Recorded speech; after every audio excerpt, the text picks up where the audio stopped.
Business इसका second step है। First step है आपकी हॉबी। अगर आपको शौक़ है, आप शौकीन हैं, आपको बर्ड पसंद हैं, तो आप वो रखें। अगर आपका टेम्परेचर कंट्रोल है, वेंटिलेशन अच्छी है, दैन आप 3 तो मिनिमम है, 4 to 5 पे भी जा सकते हैं, बट विद फोस्टिंग। जितना गुड़ डाल लें उतना मीठा, ठीक है। अब आप आज डन फेलो लगा लें, एक्वा लगा लें, पेल फेलोज़ की हाई मोटेशन पार्लू अपलाइन पेल फेलोज़ लगा लें, तो आप उसके हिसाब से अर्निंग करेंगे। इफ़ेक्ट ये करते हैं कि बड़े बर्ड में, लाइक मैंने फिजिकली देखा, मेरे एक फ्रेंड के पास है, उसके प्रॉपर जो फीदर्स हैं वो उसने प्लग कर लिए हैं। इचिंग बहुत ज़्यादा होती है बर्ड को। अगर मेरा बजट है 1 लाख 1.5 लाख, तो मैं तो ये कहूँगा भाई ग्रीन फिशर ऐड करें, कॉमन लोटिनो ऐड करें, लोटिनो पसनाटाज ऐड करें। फीमेल बड़ी एज में हो, लाइक आप 2 साल की फ़ीमेल को 8 माह 9 माह का मेल दे दें तो उसमें प्रॉब्लम्स आ जाती हैं, जो मैंने एटसेल्फ फेस की हैं। बर्ड बाय करने से पहले बर्ड को जज करें कि बर्ड क्या है, बर्ड में कोई इशू तो नहीं है, ठीक है। आपने पे करना है, लाइक सर एज पूरी करें बर्ड की। अगर एज पूरी होगी, मेरे रेड टू रेड के पेयर लगे हैं, आपने देखे अल्हम्दुलिल्लाह, मतलब मैं अगर परसेंटेज करूँ तो मेरे अल्हम्दुलिल्लाह को 70-80% सर्वाइवल है। बाइंग करें तो कम से कम क्वेश्चन ज़रूर करें कि यार इसकी ब्रीडिंग हिस्ट्री क्या है, इसके पेरेंट्स की क्या थी।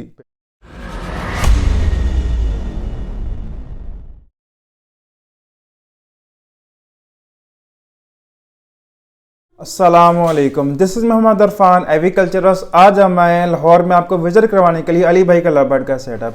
अली भाई को माशाल्लाह से पिछले 11 साल एविकल्चर के फील्ड में हो गए हैं, लेकिन पिछले 1 साल से लव बर्ड को ब्रीड करवा रहे हैं। इनके पास माशाल्लाह तकरीबन 35 पेयर अवेलेबल लव बर्ड के डिफरेंट म्यूटेशन में। आए अली भाई से बात करते हैं, जानते हैं इनकी जर्नी के बारे में। अस्सलामुअलैकुम। वालेकुम अस्सलाम इरफान भाई। अली भाई कैसे हैं? अल्हम्दुलिल्लाह, अल्लाह का शुक्र, आप खैरियत से हैं? अल्हम्दुलिल्लाह। अली भाई सबसे पहले ये बताएं आपकी जर्नी स्टार्ट कहाँ से हुई एग्रीकल्चर की फील्ड में? भैया सेम आंसर के हॉबी बाय बर्थ ही एक, मतलब जैसे आप थोड़ा सा होते हैं, मुझे पेट से, बर्ड से बहुत ज़्यादा अटैचमेंट है, शौक़ है, और अकॉर्डिंगली ये शौक़ टाइम टू टाइम इंक्रीज़ होता रहा। फिर इन बिटवीन कभी डिसकंटिन्यू भी हुआ, but again before 6 or 7 months मैंने इसे रीडू किया, क्योंकि अब मेरे साथ माशाल्लाह मेरा बेटा भी इंक्लूडेड है, और अल्हम्दुलिल्लाह फर्स्ट ईयर है लव बर्ड में। नेक्स्ट इंशाल्लाह टाइम टू टाइम इंशाल्लाह। अली भाई इन्वेस्टमेंट कितनी की थी स्टार्टअप में आपने लव बर्ड में? यार इनिशियल इन्वेस्टमेंट मेरी थी अराउंड कोई 3 to 4 के राउंड अबाउट, और बाकी फिर एज़ पर अवेलेबिलिटी या कुछ बर्ड्स अच्छे मिले तो वो ऐड ऑन होते रहे। मतलब इनिशियल जो मैंने स्टार्ट किया था वो मैं आपसे डिस्कस करता हूँ कि जस्ट एक कॉमन लैटिनो का मैं एलओएस गया था, मेरे पास एक अफ्रीकन ग्रे है टेम्ड, उसके लिए फीड वगैरह लेना है। वहाँ पे कॉमन लैटिनो मिल गई, हैंड टेम थी, वो बाय की कि चलें एक शौक़ दोबारा से हैंड टेम बर्ड। बस तब तक ये था कि नहीं सिंगल बर्ड। घर आया, कुछ अरसे बाद हुआ कि नहीं यार इसकी ये फ़ीमेल है, इसका मेल ले लें।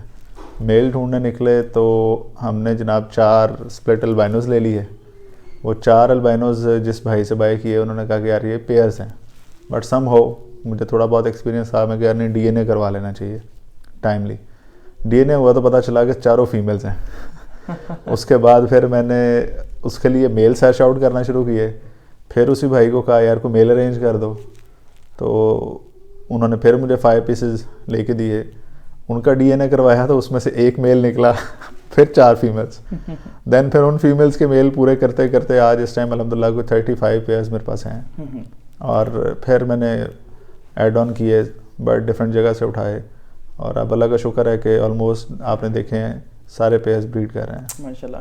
तो अली भाई पेयर के बर्ड की ब्रीडिंग के लिए एसओपीज क्या होती है मेन? सर बर्ड की ब्रीडिंग के लिए बेसिक एसओपीज लाइक जो हमारे सीनियर्स भी सजेस्ट करते हैं, और एक नेचुरली उसकी एज प्रॉपर हो। अगर आप उसकी, क्योंकि पूरी एज में वो मैच्योर होगा, उसकी प्रोडक्टिविटी अच्छी होगी, मेल जो है वो अडल्ट होगा, वो क्रॉस वगैरह सारे मामला बहुत अच्छे होंगे। सेकेंडली जो फीमेल है उसमें हैचिंग का और लेइंग का, जो जैसे एग बैंडिंग का इशू आता है, मैंने भी इस दफ़ा फेस किया, तो ये इश्यूज़ आपको फेस नहीं करने पड़ेंगे, या बहुत रेयर होंगे आपको फेस करने पड़े। लाइक होता है कि मैं देख रहा होता हूँ पेजेस पे कि अनफर्टिलिटी है, डेड एंड शेल है, तो मेरे ख्याल में जो पर्सनल एक्सपीरियंस है उसके according under as bird, siblings, या बर्ड फिज़िकली ठीक नहीं है, या मोल्डिंग पे है, या सम हो, या आपने उसकी कैल्शियम विटामिन की कोई वीकनेस है, उस वजह से सारे इश्यूज आ रहे होते हैं। तो अली भाई कुछ मेल अनफर्टाइल होते हैं, उसकी रीज़न क्या होती है और सोल्यूशन क्या उसका हो सकता है? Sir first one is this कि मेल की अनफर्टिलिटी होती है, बेसिक वही बात दोबारा है कि एज फैक्टर कर रही होती है। सेकेंडली सम हो ऐसे केसेस भी होते हैं कि मेल एज पूरी करने के बाद भी अनफर्टाइल हो रहा होता है। तो उसके लिए कुछ मल्टीविटामिन्स हैं, आप वो यूज़ कर सकते हैं, उसकी डाइट अच्छी कर सकते हैं, देन उसे यूज़ करें। तो मेरा ख्याल है कि अल्हम्दुलिल्लाह मेरा एक मेल अनफर्टाइल था, मैंने कुछ चीज़ें यूज़ की हैं मतलब नेचुरली, उसको थोड़ी सी डाइट अच्छी दी है तो वो अल्लाह का शुक्र है फर्टाइल है। और इस टाइम फीमेल के साथ जो है 6 और 7 एग्स को भी वो फर्टाइल कर रहा है। तो अली भाई जो माइट्स होते हैं बर्ड्स में किस तरह आते हैं और अफेक्ट क्या करते हैं बर्ड्स? माइट्स की बेसिक रीज़न होती है कि अगर आप बर्ड रूम क्लीन नहीं करते, केजेस को क्लीन नहीं करते, आपके बॉक्सेस क्लीन नहीं होते, आपके जो बर्ड्स हैं वो लाइक आप जो वीकली या 15 डेज़ में या मंथली कोई भी क्लीनिंग नहीं है, आपका बिल्कुल कंट्रोल पैक टेम्परेचर है उस बर्ड रूम में, इन दैट केस ये चीज़ें होती हैं। इफ़ेक्ट ये करते हैं कि बड़े बर्ड में लाइक मैंने फिजिकली देखा, मेरे एक फ्रेंड के पास है, उसके प्रॉपर जो फीदर्स हैं वो उसने प्लग कर लिए हैं, इचिंग बहुत ज़्यादा होती है बर्ड को। लाइक 2 इयर्स का मेल है और उसके कोई फीदर्स नहीं है, जैसे उसके हेड के फीदर्स हैं जहाँ से वो खुद प्लग नहीं कर सकता, बाकी फ्लाइंग फीदर्स रह गए हैं। वो थ्रू आउट पूरा वीक भी हो गया, पर भी ख़त्म हो गया। तो अली भाई बर्ड्स को नेस्टिंग कैसे देनी चाहिए? क्या बर्ड्स को नेचुरल वे से खुद नेस्टिंग करनी करे कि हम कुछ दें उसे? सर बेस्ट ऑप्शन ये होती है कि बर्ड को आप जितना नेचर के करीब रखेंगे उसकी उतनी अच्छी प्रोडक्शन होगी, अकॉर्डिंग टू माई एक्सपीरियंस। मतलब मैं नेस्टिंग बॉक्स में बहुत माइनर कम डालता हूँ, अदरवाइज केज के अंदर रख देता हूँ। उसमें मैंने फिजिकली ये देखा है कि बर्ड जो नेस्टिंग खुद करता है उसमें ज़्यादा कंफर्टेबल होता है। हम लाइक मेरे रेडियो बॉक्सेज हैं उसमें हम एक लेयर रख देते हैं और उसके बाद एक्सपेक्ट करते हैं कि बर्ड उसमें, वो फिर बर्ड को उसमें इम्यून होने के लिए टाइम चाहिए और बर्ड फिर डेफिनेटली ब्रीडिंग मोड में भी लेट आएगा। तो बेस्ट ऑप्शन ये है कि आप उसको उसमें रख लें, केज में रख दें, वो खुद ही से ही नेस्टिंग करे अपने अकॉर्डिंग। जैसे कुछ बर्ड बहुत अच्छी नेस्टिंग करते हैं, कुछ की बहुत थिक है, तो वो जैसे उनकी सेटिंग है या जैसे वो ईजी है वो उसके अकॉर्डिंग करें, वो सबसे बेस्ट वे है। बोले भाई शेड में लाइटिंग बहुत इंपॉर्टेंट होती है, तो हम लाइटिंग कैसे मैनेज करें? कितनी देर लाइटिंग देनी चाहिए, कितनी देर लाइटिंग नहीं देनी चाहिए शेड में? लाइटिंग बेस्ट ये है कि जैसे आपका डे स्टार्ट हुआ तो आपके शेड में डे लाइट आए, उसकी वजह से भी आपके काफ़ी बैक्टीरियाज वगैरह डेवलप नहीं होते, मैनेज हो जाते हैं। सेकेंडली दूसरी लाइट्स की बात करें, cage light is best option, but आपने देखा मेरे शेड में केज लाइट नहीं है क्योंकि मेरी बाकी लाइट्स इंडोर है, सीलिंग है, वॉल लाइट्स हैं, तो उससे मैनेज हो रहा है। लेकिन समहाउ अगले साल में इंशाल्लाह एक्सटेंशन का प्लान है, तो उसमें फिर इंशाल्लाह केज लाइट डेफिनेटली दूंगा। और कब तक देनी चाहिए? तो मेरा ख्याल है कि मैक्सिमम आप रात को कोई 8-9 बजे बंद कर दें। बर्ड को 8 से 10 घंटे रेस्ट दें, वो नींद पूरी करे, वो एक्टिव रहेगा, अगले दिन में आपको सुस्त नज़र नहीं आएगा। ये नहीं होगा कि परों में छुप के बैठा हुआ है, ये एक साइड पर आंखें बंद की हुई हैं लाइक दिस ना, एक्टिव नहीं होगा। क्योंकि अगर वो रात नींद नहीं पूरी की उसने तो वो आपकी प्रोडक्टिविटी भी उतनी ही इफेक्ट करेगी। अली भाई हम फोस्टिंग करते हैं इसकी, तो इसका एक्यूरेट टाइम क्या होता है? सुबह टाइम, शाम टाइम या रात टाइम क्या होता है? यार मेरी नज़र में कोई भी स्पेसिफिक टाइम नहीं होता। आपका रूम टेम्परेचर अगर नॉर्मल है तो any time which one is feasible for you आप उसमें करें, ठीक है। और इवन दैट मैंने ये भी एक्सपीरियंस किया है कि आपके नॉर्मली हम ये कहते हैं और प्रैक्टिस भी है कि 2-3 दिन 4 दिन का गैप है तो आप एक्स फोस्टर करें, बट सम हो इन केस ऑफ इमरजेंसी। मैंने एक फ़ीमेल जिसकी जो है वो तकरीबन 10 दिन गुजर चुके हैं, ठीक है, उसके नीचे भी फोस्टर किए हैं, उसने भी माशाल्लाह हैचिंग की है। और लेकिन ये गलत प्रैक्टिस है, मैं इसे नहीं कहूँगा कि ये करना चाहिए। 3-4 दिन का गैप वो बेहतर ऑप्शन है, क्योंकि समटाइम इन केसेस में ये होता है कि फीमेल्स उठ जाती हैं अंडों से, वो फिर जो फर्टाइल एग हैं वो भी ख़राब हो जाते हैं। तो अली भाई लगभग साल में कितने क्लच करते हैं? क्लच में कितने तक बच्चे आ रहे हैं? नेचुरली जो आज अब क्लाइमेट जो आपके चेंजेस हैं उसके अकॉर्डिंग मोस्टली आप देखेंगे कि फर्स्ट क्लच ही अभी तक लोगों के सेल्फ नहीं हुए, ठीक है। मतलब सेकंड की कुछ की अब लेइंग आना शुरू हुई है।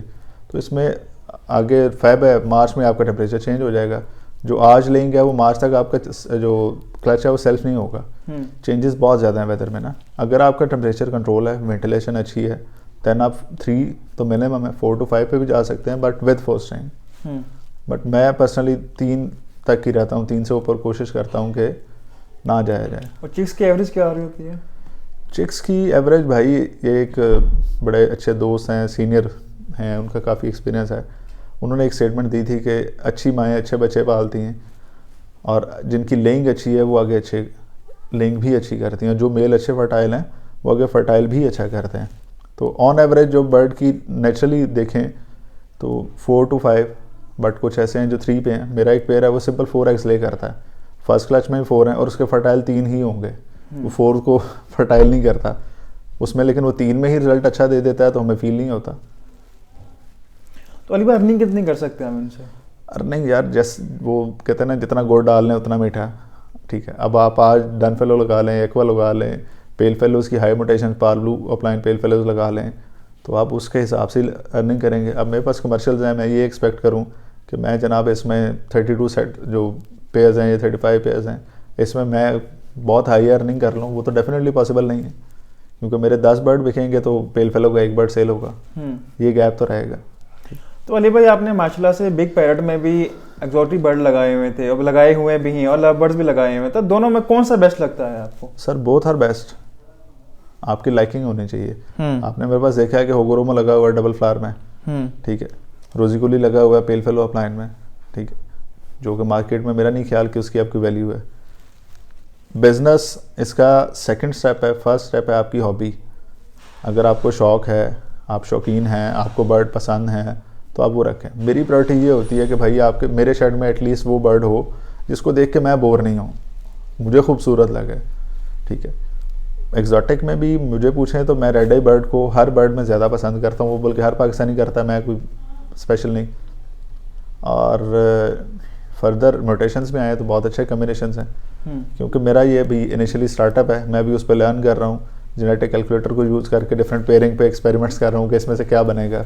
कुछ सीनियर्स हैं लाइक रहम अली ढिल्लों साहब हैं, ढिल्लों भाई से इन केस कोई इशू फील हो, कोई प्रॉब्लम हो, उनसे डिस्कस करता हूँ, उनको कॉल करता हूँ, वो माशाल्लाह रिस्पॉन्ड करते हैं, समझाते हैं। फिर उमैर खालिद बहुत अच्छे दोस्त हैं, मेरे भाई हैं। फिर 1-2 दोस्त और हैं इधर करीब ही रहते हैं। मतलब स्टार्टिंग में कुछ इश्यूज फेस किए, लेकिन उन्होंने अच्छा हेल्प आउट किया, अल्लाह ने मदद की, अल्हम्दुलिल्लाह कोई इशू नहीं हुआ। फिर तो अली भाई पेयरिंग करते वक्त क्या एज मैटर करती है? मिसाल के तौर पर हमारा मेल 2-3 साल का और फीमेल 8 महीने की, तो क्या ये चीज़ें मैटर करती हैं पेयरिंग करने में या ब्रीडिंग पे? अगर मेल की एज ज़्यादा है, जो मेरा एक्सपीरियंस है, मे बी गलत भी हो सकता है, तो उसमें ये होता है मेल की एज ज़्यादा है तो वो चल जाती है, अगर मेल अच्छा फर्टाइल है। फीमेल थोड़ी कम एज में भी है तो कोई इशू नहीं है। हाँ, फीमेल बड़ी एज में हो, लाइक आप 2 साल की फीमेल को 8 माह 9 माह का मेल दे दें तो उसमें प्रॉब्लम्स आ जाती हैं, जो मैंने एटसेल्फ फेस की हैं। तो क्या समझते हैं प्राइवेसी कितना मैटर करती है लव बर्ड हॉबी या बर्ड्स की हॉबी में? यार प्राइवेसी मेरे ख्याल में अगर मैं काउंट करूँ तो अराउंड कोई 60-70% काउंट करती है, ठीक है। आप अगर जनरली देखें कि बर्ड अगर आप रूम में नहीं है, डेफिनेटली हमारा उनका एक गैप तो है। टेम बर्ड जो हमारे साथ अटैच होता है वो पेयरिंग में बाद में इश्यूज़ भी करता है। जो बर्ड आपके साथ टेम नहीं है, जिसको आपकी आदत नहीं है, आपसे इम्यून नहीं है, वो आपसे डरेगा, वो उतना ज़्यादा इजी फील नहीं करेगा। हाँ, बर्ड रूम में टाइम दें, वो ऐसा ऐसा बर्ड आपसे फेमिलियर हो जाते हैं। उस कंडीशन में भी आप एक चेयर पे साइड पे बैठ जाएं, बर्ड्स को वॉच करें, उसमें बर्ड कंफर्टेबल रहेगा।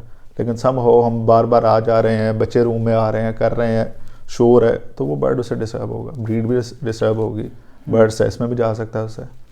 तो अली भाई हम ब्रीडिंग के लिए मोस्टली टावर केज इस्तेमाल करते हैं जिनके 4 खाने होते हैं। क्या जिस तरह ब्रीडिंग प्रोग्रेस सबसे ऊपर वाले खाने में आ रही थी, सबसे नीचे वाली प्रोग्रेस भी वैसी आ रही होती है?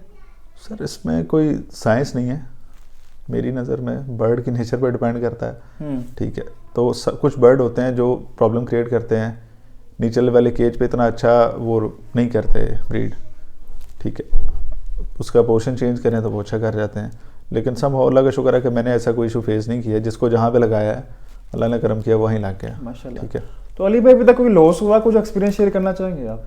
लॉस यार थोड़ा सा, लाइक मैंने एक भाई से इनिशियली मुझे अल्बाइनो का मेल चाहिए था, वो मेल बाय किया, तो उन्होंने मुझे कहा मेल बिल्कुल हेल्दी है, तब इतना एक्सपीरियंस नहीं था, फर्स्ट अल्बाइनो का रेड आई बर्ड था मेरा आफ्टर लॉन्ग टाइम, तो मैंने उनसे बर्ड बाय कर लिया। वेरी नेक्स्ट डे जुमा था, तो मैं जुमा पढ़ के घर आया हूँ, तो बर्ड मेरे सामने एक्सपायर हो गए। मैंने उनसे कांटेक्ट किया, उन्होंने कहा जी मैंने तो आपको हेल्दी दिया था, ये मेरा फॉल्ट नहीं है, आप मेरे से लेके हैं, ये आपका है। मैं कहा यार क्या फ़र्क पड़ेगा। तो मैं पर्सनली ये कहूँगा यार आप बर्ड किसी को सेल करें, अगर बर्ड में कोई इशू फील कर रहे हैं, कोई इशू है, तो उसे अवॉइड करें, उसे सेल ना करें जब तक वो 100% परफेक्ट नहीं हो जाता, ठीक है, तब तक उसे किसी को दे नहीं। तो अली भाई एक नया बंदा आ रहा है इस हॉबी में, तो क्या एडवाइस देंगे? स्टार्टअप कहाँ से ले, कितनी इन्वेस्टमेंट स्टार्टअप ले? वो डिपेंड्स के, अगर तो वो बिजनेस की नीयत से आ रहा है तो फिर तो मैं कहूँगा उसे नहीं आना चाहिए, ठीक है। अगर वो शौकीन है लाइक मेरी तरह, मैं अल्हम्दुलिल्लाह अपना सेटअप चला रहा हूँ, बिज़नेस कर रहा हूँ, ठीक है, पहले मैंने जॉब भी की है काफ़ी ऐसा, तो मेरा शौक़ था, मैं आया हूँ, मेरा शौक़ नहीं होता तो डेफिनेटली मैं इसमें कम बैक नहीं करता, ठीक है। तो अगर तो उसका शौक़ है, हॉबी है, तो मैं कभी ये नहीं कहूँगा कि जनाब आप सिंपल अल्बाइनो कैमिनो से, आप अपने बजट को देखें। लाइक अब मेरा बजट है कि मैं फॉर एग्जांपल 5 लाख इकट्ठा इन्वेस्ट कर सकता हूँ, फिर मैं अल्बाइनो कैमिनो पे आऊँ। लेकिन अगर मेरा बजट है 1 लाख 1.5 लाख, तो मैं तो ये कहूँगा भाई ग्रीन फिशर ऐड करें, कॉमन लोटिनो ऐड करें, लोटिनो पसनाटाज ऐड करें। ये वो पेयरिंग्स हैं जो इजी टू सेल हैं, कमर्शियल बर्ड्स हैं, आप कोई भी बाय नहीं करता तो मार्केट में सेल हो जाते हैं, ठीक है। यहाँ से आपकी लर्निंग भी अच्छी हो जाएगी, आपका रिस्क फैक्टर भी कम होगा, जो इश्यूज आएंगे आपको ऑलमोस्ट आप सीख जाएंगे, देन फिर स्टेप अप करें, ठीक है। जो बिल्कुल ज़ीरो से स्टार्ट कर रहा है, जिसका कोई एक्सपीरियंस है, वो फिर जितनी भी इन्वेस्टमेंट कर ले वो काम है, ठीक है। तो अली भाई परचेजिंग कहाँ से करें, मतलब अगर अच्छे ब्रीडर के पास जाए कि न्यू फेंसर, किसी अच्छे न्यू फेंसर के पास चला जाए? सर देखें, जो बड़े ब्रीडर्स हैं उनका डेफिनेटली एक्सपीरियंस है, उनके पास आपकी पेडिग्रीज प्रॉपर होती हैं, बर्ड की हिस्ट्री होती है सारी, ठीक है। तो एक एक्सपीरियंस है उनका, वो बर्ड्स को जानते हैं, उन्होंने वर्कआउट किया हुआ है, चीज़ें सीखी हुई हैं, देखी हुई हैं, सब कुछ ना, तो डेफिनेटली उनसे बाइंग करनी चाहिए। हाँ, अगर कोई न्यू फैंसियर है तो उससे भी बाय करें, लेकिन बर्ड जज करें पहले। बर्ड बाय करने से पहले बर्ड को जज करें कि बर्ड क्या है, बर्ड में कोई इशू तो नहीं है, ठीक है। आपने पे करना है, लाइक आप मेरे से बर्ड बाय करने आए हैं, आप स्ट्रेट अवे मैं जो करता हूँ, अब उस एक्सीडेंट के बाद मैं अपना केज लेके जाता हूँ, लाइक जो कार्गो केज है जो बिल्कुल नीट होता है, बर्ड को उसमें शिफ्ट करता हूँ। 15 मिनट, आधा घंटा जितना टाइम ईजी हो, बर्ड को ऑब्जर्व करता हूँ, ठीक है। उसकी ट्रे को चेक करता हूँ कि बर्ड में कोई इशू तो नहीं है। आफ्टर दैट बाकी ये लाइफ स्टॉक है, हेल्दी बर्ड भी सडन एक्सपायर हो सकता है, तो आप जिससे भी करें बर्ड को ऑब्जर्व करें। तो अली भाई रेड आइज में मोर्टेलिटी रेट बहुत आता है, तो इससे हम कंट्रोल किस तरह कर सकते हैं? सर एज पूरी करें बर्ड की, अगर एज पूरी होगी, मेरे रेड टू रेड के पेयर लगे हैं, आपने देखे अल्हम्दुलिल्लाह, मतलब मैं अगर परसेंटेज करूँ तो मेरे अल्हम्दुलिल्लाह को 70-80% सर्वाइवल है, ठीक है। मतलब अगर मेरे 6 एग्स हैं तो 6 में से 1 से 2 चिक्स ही एक्सपायर हुए हैं। अगर वो 4 एग्स को भी अच्छी तरह प्रॉपर वो कर गया है, उसे सेल्फ कर गया, तो दैट मीन्स मैं तो इसे बड़ी अच्छी एवरेज समझता हूँ, ठीक है। तो अली भाई ब्लड लाइन कितनी मैटर करती है एविकल्चर की फील्ड में? सर ब्लड लाइन इस तरह मैटर करती है कि मैं बेसिकली पेट्स के शौकीन हूँ, आपको बताया मैंने, जर्मन शेफर्ड्स भी रखे हुए थे, आप नहीं हैं, तो उसमें भी हम लाइन काउंट करते हैं। ब्लड लाइन की जो हैबिट्स हैं, हैबिचुअल हैं, जैसे ह्यूमंस में होती हैं कि जो जेनेटिकली कुछ चीज़ें मेरे में हैं वो मेरे बेटे में भी होंगी। अब मुझे बर्ड का शौक़ है, पेट्स का शौक़ है, मेरे बेटे को भी है, ठीक है। तो इसमें आप यही कह सकते हैं कि लाइन सबसे पहले मैटर करती है। बाइंग करें तो कम से कम क्वेश्चन ज़रूर करें कि यार इसकी ब्रीडिंग हिस्ट्री क्या है, इसके पेरेंट्स की क्या थी, पेरेंट्स के नहीं तो एटलीस्ट जो बर्ड बाय कर रहे हैं, चिक बाय कर रहे हैं, उसकी ब्रीडिंग हिस्ट्री ज़रूर देखें कि उसकी जो माँ है वो कितने अंडे ले कर रही है, हैचिंग कैसी कर रही है। सम टाइम होता है कि आप 5 पेयर अफोर्ड करते हैं, आप 7 फोस्टर पेयर नहीं लगा सकते। अब आपने पेयर वो ले लिए जो लेइंग तो अच्छी कर रहा है, फर्टिलिटी भी कर रहा है, लेकिन वो फीमेल बच्चों को प्रॉपर फीड नहीं करवा रही, केयर नहीं कर रही या पाल नहीं रही, तो उसमें आपको प्रॉब्लम आएगी। तो अली भाई कुछ सेटअप होते हैं वहाँ धूप प्रॉपर नहीं आती, तो उससे कैसे मैनेज करें? बर्ड्स को क्या सप्लीमेंट वगैरह इस्तेमाल करवाएं? सर सप्लीमेंट्स आप प्रायोरिटाइज करेंगे, नेचुरल डाइट पर रखें, वेजिटेबल्स दें, ठीक है। और उसके अलावा मल्टीविटामिन्स देने चाहिए, मैं भी देता हूँ, मैं ये नहीं कहूँगा कि आप ना दें, ठीक है। लेकिन मेरा कुछ एक्सपीरियंस इस तरह से है कि मल्टीविटामिन्स कम क्वांटिटी में होते हैं, ठीक है। आप उसे नेचुरली दें, कोशिश करें कि आपकी धूप आए, अगर नहीं आ रही तो एटलीस्ट डे लाइट आए, फुली पैक्ड ना हो, ठीक है। तो उससे मैनेज हो जाएगा। आप जैसे ये सारे ब्रीडर्स हैं, इन्होंने सारी एक वो सॉफ्ट फूड का क्राइटेरिया बनाया हुआ है, मैं भी उसको फॉलो करता हूँ। उन चीज़ों को करें तो मेरा नहीं ख्याल कि आपको कोई डेफिशिएंसी फील होगी। तो अली भाई क्या हीटर वगैरह इस्तेमाल करना चाहिए हमें शेड में अपने? यार मैं तो करता हूँ, ठीक है। गैस हीटर नहीं करें, ठीक है। मेरे पास होता है लाइक जैसे आपका इन्वर्टर है, इन्वर्टर यूज़ होता है, वो भी 100% नहीं होता, ठीक है। उसमें आर्स हैं कुछ, लाइक पिछले कुछ महीने में सर्दी बहुत ज़्यादा थी, उन दिनों में मैंने किया है, ठीक है। और टेम्परेचर मैं 17-18 पे मेंटेन रखता हूँ, ताकि अगर इन केस अब इलेक्ट्रिसिटी नहीं आपकी अवेलेबल तो आप इन्वर्टर नहीं चला सकते। उसमें घंटे में क्या होगा, टेम्परेचर वो 20 पे है, वो 12 पे आ जाएगा, टेम्परेचर चेंज होगा, फिर भी बर्ड ख़राब होगा। तो बेस्ट ऑप्शन इज़ दिस कि अगर आपका 12 चल रहा है, आप 18-19 पे हैं, तो दैट मीन्स मैनेजेबल है, ठीक है। तो गैस हीटर यूज़ नहीं करें, ब्लोर कर सकते हैं आप, ब्लोर हीटर जो आ रहे हैं, ठीक है। और ह्यूमिडिटी को ज़रूर फोकस करें कि अगर उसकी वजह से ह्यूमिडिटी डिस्टर्ब हो रही है तो उसको भी आपने मैनेज करना है। ह्यूमिडिटी मिनिमम कितनी होनी चाहिए शेड की, टेम्परेचर कितना होना चाहिए? सर 40 to 45 मिनिमम, और मैक्सिमम आप 70s में जा सकते हैं, but best option is this 50 to 60, जिसमें कोई डेड एंड शेल नहीं आएगा, इनफर्टिलिटी आपको फेस नहीं करनी पड़ेगी, और सिर्फ ह्यूमिडिटी इसका काज नहीं है, और भी बहुत से काजेज हैं। तो आप जो टेम्परेचर है, टेम्परेचर डिपेंड करता है कि आपने अपने बर्ड को किस तरह इम्यून किया, ठीक है। कुछ मेरे दोस्त हैं जिन्होंने इस दफ़ा भी ओपन शेड रखा है, कोई हीटर नहीं है, कुछ नहीं है, बर्ड उन माशाल्लाह बड़ी अच्छी ब्रीड कर रहे हैं। तो ये कहीं पे भी नहीं है कि आपने स्पेसिफिक कोई क्राइटेरिया नहीं है कि इतने ही टेम्परेचर पर रखना है। वो तो फिर कंट्रोल शेड बनाए ना, स्टैंडर्ड टेम्परेचर 26 है, उसको फिर कंट्रोल शेड पर रखें। तो भी हम उस लेवल पे नहीं है कि हम इतना ज़्यादा एक्सपेंस आउट कर सकें। तो एंड पे क्या एडवाइस देना चाहेंगे अली भाई आप? एडवाइस ये देना चाहूँगा कि भाई ये हॉबी है, ये खूबसूरत परिंदा है, आपकी रिस्पॉन्सिबिलिटी है इसे मैनेज करना, अपना बेस्ट करें, बाकी अल्लाह ने देना, ठीक है। ज़रूर करें, लेकिन वो करें जिनको शौक़ है, और अपनी फैमिली को इन्वॉल्व करें। लाइक मेरे से पूछें तो मेरे वर्किंग रूटीन ये है कि मैं 9 to 9 अवेलेबल नहीं होता, सम टाइम रात में 10-11 भी बज जाते हैं। मेरा बेटा है, मिसेज़ हैं, अम्मी मेरी सिस्टर्स हैं, मतलब पूरी फैमिली अल्हम्दुलिल्लाह इन्वॉल्व होती है। लाइक सुबह मेरे उठने से पहले एग्स बॉयल हैं, वेजिटेबल्स कटी हुई हैं ठीक है। तो बस मैंने सर्व करना होता है, जो मल्टीविटामिन या जो भी ऐड ऑन करना है वो ऐड करना है, मिक्सअप करना और डाल देना है। तो इस कंडीशन में जब आप एज ए फैमिली चलेंगे तो आप बहुत अच्छा कर सकेंगे, मैनेज भी हो जाएगा। आपको कहीं ऑफ एंड ऑन जाना भी है तो मैनेजेबल है। चलिए अली भाई, बहुत शुक्रिया सर, आपने टाइम दिया, बहुत अच्छी इन्फॉर्मेशन प्रोवाइड की। भाई थैंक यू, आपने टाइम दिया, आपके टाइम का शुक्रिया। जज़ाकल्लाह, thank you so much everyone. उम्मीद है कि आपको आज की हमारी वीडियो पसंद आई होगी। अगर आपको हमारी ओवरऑल वीडियोस पसंद आती है और आप चाहते हैं कि साइट विजिट करते रहें और आपके लिए वीडियोस लाते रहें, तो आप हमारे channel Mohammad Arfan agriculture subscribe कीजिए और बेल आइकन को लाजमी दबा दीजिए, जिससे हर नई आने वाली वीडियो को नोटिफिकेशन आपको बर वक्त पहुँची रहेगी। इंशाल्लाह इस वीडियो का पार्ट 2 आएगा, उसमें हम आपको अली भाई का साइट विजिट करवाएंगे। थैंक यू सो मच, अल्लाह हाफिज़।